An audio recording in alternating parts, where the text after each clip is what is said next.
Bonsoir Stéphane, Bonsoir Pierre-Antoine. bienvenue pour un nouvel épisode de Regard Libre.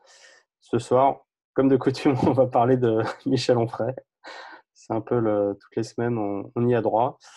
Mais là, plutôt de manière surprenante, parce qu'on a vu que dans son dernier numéro, il parlait de Front Populaire, donc le magazine là, qu'il a lancé. Donc là, c'est le numéro 2, il parle de l'état profond, le vrai pouvoir à abattre. Ouais, Et donc là, en allant sur le site, j'ai vu quelques articles sur le sujet. Donc les bureaucraties d'État face à la souveraineté populaire, les médias mainstream, caisse de résonance de l'État profond, et un truc sur Raoult, une médecine rongée par le centralisme parisien. Donc voilà, sur la page. c'est, j'avoue que j'étais très surpris et je suis encore assez perplexe sur effectivement, ce titre et ce positionnement. Euh, Décidément, Onfray est quelqu'un on va dire qu'on a du mal à cerner. On va le dire comme ça. Onfray, tel qu'on le comprend, déjà, il se positionne à la fois comme un anarchiste et en même temps un pro-État. En tout cas, les dernières fois qu'on a pu discuter de lui, c'était plutôt ce type de positionnement qu'il mettait en avant, hein, en tout cas qu'on a retrouvé Oui, chez lui. dans la dernière vidéo, c'était sur la crise sanitaire. Il disait le libéralisme ne marche pas, il faut que l'État Voilà, gère les crises sanitaires. voilà. Donc régulièrement de chez lui, on a ces réflexions plutôt anti-libérales, donc anti-liberté et plutôt pro-étatiques. Et voilà qui nous surprend avec un titre qui pourrait presque être un titre libertarien, parce que l'état profond est une des thématiques et d'une des craintes libertariennes. Donc le jugement, comme ça, en tout cas de surface, paraît pertinent, nous attire. Reste à savoir si, quand on creuse un petit peu, on tombe sur les mêmes analyses. Et les trois sujets que tu as avancés peuvent paraître intéressants. Je suis un peu circonspect dès qu'on commence à parler de souveraineté populaire. C'est l'un des trois articles que tu as évoqués. Ouais. Mais donc je réserve encore mon analyse.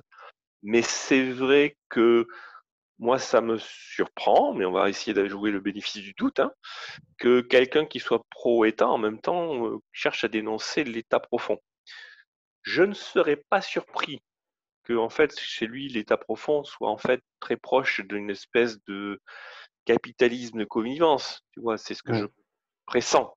Mais encore une fois, il faut essayer de jouer le bénéfice du doute. Après, on Et n'a pas, oui, voilà, on n'a pas accès à l'article. Exactement. Peut-être on peut essayer de deviner un peu le positionnement avec ce qu'on en lit. Je ne sais pas. Alors après, ça dépend ce que tu veux en faire. non, je lis en même temps Ouais. que. L'état profond, ouais, je veux dire. L'état profond a fait éruption dans le langage courant ces dernières années. Cette formule est souvent associée à l'expression d'idées que l'on qualifiait à tort ou à raison de complotistes. Pourtant, l'état profond est initialement un concept de la science politique parfaitement légitime. Son usage vise à analyser ou à décrire des situations où le pouvoir politique démocratiquement élu se heurte à des résistances venant de l'administration, de la connivence entre une partie de cette administration et des intérêts particuliers. Il pose alors la question de l'unité de l'État, une unité souvent postulée mais en réalité rarement observée. Alors que la légitimité démocratique est de plus en plus mise à mal, le concept d'État profond, il faut après être abonné pour savoir. Oui, mais tu vois, c'est comme quoi ça valait le coup. Je te remercie de cet extrait parce qu'il dit et il confirme un petit peu ce qu'on soupçonnait. Tu vois, il commence à dire C'est l'État est un légitime. concept Ouais. parfaitement légitime en sciences politiques. Il dit même l'état profond est légitime. Enfin, il dit, Oui, enfin, l'état profond ouais, est il légitime. précise pas ce que ça veut dire, mais Ouais. effectivement. Ensuite, il dit en fait le problème c'est plutôt l'administration et la connivence de l'administration avec les intérêts privés, très clairement. Ouais. Et puis il replace ça par rapport à la perspective démocratique. Alors, sur ces trois points, soyons très clairs, on est exactement là, par contre, totalement en opposition. Ça montre bien qu'effectivement, le message de façade cache bien une incompréhension, ou en tout cas un non-alignement. L'État en sciences politiques, oui, peut-être, mais en sciences politiques, comment je pourrais dire, allez, on va être gentil, conventionnel, si, pour pas dire immature, Non, en sciences politiques et notamment chez les libéraux, l'État n'est pas en soi, ne va pas de soi et n'est pas forcément légitime, donc on peut en parler, donc non, c'est le premier point. Sur l'administration, la bureaucratie, les connivences avec les intérêts particuliers, dans les faits, il a raison, Ouais. il a totalement raison, mais il confond la cause et les faits. La connivence qu'il peut y avoir avec des intérêts particuliers, et on ne dira même pas lesquels, découle du pouvoir de l'administration et Ouais. n'est pas comment dire, c'est pas l'administration qui découle des intérêts, des intérêts. Donc, c'est parce qu'il y a C'est un parce qu'il y a un État. pouvoir, enfin voilà, parce qu'il y a un pouvoir qui peut faire la pluie et le beau temps sur un pays, décider d'ouvrir ou de fermer telle ou telle chose, tel ou tel business, que un business, bah, s'il veut florir, et ben, il a besoin enfin, c'est dans Ah, son intérêt de faire de la connivence, enfin, sur le bah, il court fait terme, ce on va qu'il dire. peut, c'est Il fait ce ça, qu'il c'est peut, ouais. ça. Et ça renvoie au troisième point, la démocratie, c'est parce qu'on est en démocratie, malheureusement, tout un tas d'autres types d'intérêts politiques viennent légiférer à tort et à travers et créer de ce fait des lois, de la législation qui elle-même engendre de la bureaucratie. Et c'est cette bureaucratie qui, une fois qu'elle est en place, pousse à la corruption. C'est ça le truc. C'est l'État et la démocratie qui génèrent de la législation, qui génèrent de la bureaucratie, qui génèrent de la corruption. C'est dans ce sens-là que ça marche, c'est-à-dire exactement dans le sens inverse de ce qu'il dénonce. Après, ouais, je pense qu'après, bon, on n'a pas d'article, mais ce que j'ai déjà entendu, oui, comme argument, mais ce que les libéraux aussi peuvent dire, les libéraux démocrates, entre guillemets, c'est qu'en fait, quels que soient les résultats des élections, les élus vont changer, mais l'administration, elle, ne change pas. Et en fait, Absolument. si l'administration, voilà, veut bloquer quelque chose, les élections, au final, servent à rien Oui, parce qu'elles vont mettre une telle latence, une telle inertie à faire appliquer telle ou telle loi. Par exemple, on imagine, hein, tu vois, dans le cas où, par exemple, l'extrême droite est élue, on nous dit que ça va être voilà, la fin du monde. Or, la réalité, on le voit très bien quand déjà c'est que la droite qui est au pouvoir, l'administration va bloquer plein de choses, va mettre des hmm, freins. Et au final, ce pourquoi les oui, gens ont été élus, les décisions vont jamais être effectives parce que bah, l'administration va bloquer, quoi. Et comme les mecs sont jamais virés, voilà quoi. oui, mais si tu me permets, ça change pas ce que j'ai dit. Non, Ça, mais en ça fait, met. j'essaie juste de comprendre le point de vue d'un démocrate. Tu vois, quelqu'un qui croit vraiment que la démocratie, c'est bien. Pourquoi il pourrait être opposé à cet état profond, à ce concept Ah, d'administration et de d'accord. Oui, fonctionnaire? d'accord. C'est qu'un D'accord. démocrate profond dirait, bah, si c'est un nouveau parti, voilà, une nouvelle ligne qui est au pouvoir, bah, en fait, faut virer, enfin, faut changer toute l'administration parce que si l'administration est pas en ligne avec le pouvoir, bah, ça sert à rien d'élire. La démocratie sert à rien. Donc, Ce qui est une vraie question ouais, qui est posée à la démocratie, effectivement. Mais c'est une vraie question de démocratie, ça c'est vrai. Alors la réponse, on la connaît, ouais, toi et moi, mais effectivement, c'est une vraie question de démocratie.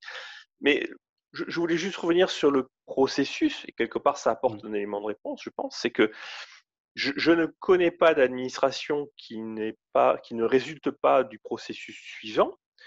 À un moment donné, dans l'actualité, d'une manière ou d'une autre, il y a un sujet qui se fait mmh, jour, qui est repris par des politiques, qui devient un sujet politique de ouais, campagne, etc., qui se traduit, que ce soit par des élections, le gouvernement ou autre chose, qui se traduit par une législation. Alors, en amont, ouais, effectivement, il y aura eu une demande populaire, des positionnements politiques, mais à un moment donné, il y a une législation qui est posée, et cette législation suppose toujours une action bureaucratique, donc ça génère de la bureaucratie, ne serait-ce que par les processus. Et cette bureaucratie, une fois qu'elle est en place, elle est en général, elle est très rarement amovible. En général, ouais. les administrations sont plus ou moins inamovibles. Elles sont elles-mêmes, à ce moment-là, on rentre dans le processus que tu évoques, c'est que les administrations vont avoir tendance à tenter de perdurer, à Ouais. Oui, résister, c'est dans ce qu'on apprend, enfin ce qu'on apprend, c'est dans la science des organisations, c'est qu'en fait toute organisation, si on considère, s'entretient. voilà, c'est qu'on les considère comme un, voilà, un groupe, elles vont avoir tendance à vouloir bah, s'auto-entretenir. Leur but, Oui, c'est de pas disparaître. C'est comme les bien sûr, associations contre le racisme. S'il n'y a plus de racisme, elles n'existent plus. Donc il faut qu'elles c'est trouvent ça, qu'il y a du racisme partout, sinon c'est exactement on n'a ça. plus de job, quoi. C'est ça, c'est exactement ce phénomène-là. Et donc, l'administration, une fois qu'elle est en place, elle va faire en sorte que de nouveaux textes, d'une manière ou d'une autre, soient générés, ne serait-ce que pour la conserver, si ce n'est pour l'étendre. Et ce processus-là perdure. Voilà, il y a sur Ouais, certains sujets, il y a effectivement des administrations qui sont en place depuis une éternité. ouais, Et maintenant, les élus, quand ils arrivent, on tombe sur ce que tu ouais, dis, c'est ils ne contrôlent rien, c'est l'administration qui a le vrai pouvoir. C'est vrai. Mais pour venir sur l'état profond, l'administration a le pouvoir, c'est pas les intérêts particuliers qui a le pouvoir. ouais. C'est Oui, c'est là oui, où oui, oui, c'est c'est pas là les où intérêts. Oui. Oui, il le fait à l'envers. C'est il que le fait à on l'envers. nous dit c'est les patrons, les entreprises qui ont le pouvoir. La réalité, c'est qu'on voit que au final, les patrons, bah, ils essayent de s'accommoder avec ce qui existe, les règles du jeu pour survivre et pour faire Il- leur business. Et tu vois, voilà, quand on parlait de LVMH, tout ça, on a là la semaine dernière, je crois, il devait y avoir une fusion avec Tiffany. Ils devaient racheter Tiffany, le geôlier anglais là ou américain, je sais plus. Et en fait, l'État a bloqué le truc, quoi. Donc, voilà. et maintenant, Tiffany porte plainte contre LVMH, alors que c'est C'est l'État. ridicule. Enfin bon, tu vois, c'est à chaque fois les gens Hmm. se pinaillent entre eux, alors que c'est toujours au-dessus l'État qui a fait le bazar. Ouais, où il y a des exemples comme ça, on en a plein. Ouais, ouais, on en a plein. Bah, il y Il y a avait pas si Alstom ou je sais Alstom, plus. exactement, tout à fait. Mais il y en a plein. Il y a eu la création d'Airbus, qui est une espèce d'amalgame entre aérospatial, British Aerospace, CASA. Enfin, et surtout, enfin, tout un tas de refus de fusion. Comment peut-on, par exemple, sur le sujet que tu évoques, Ouais, imaginer qu'une fusion d'entreprise doive être conditionnée à l'acceptation de la France ou de Bruxelles ou autre chose.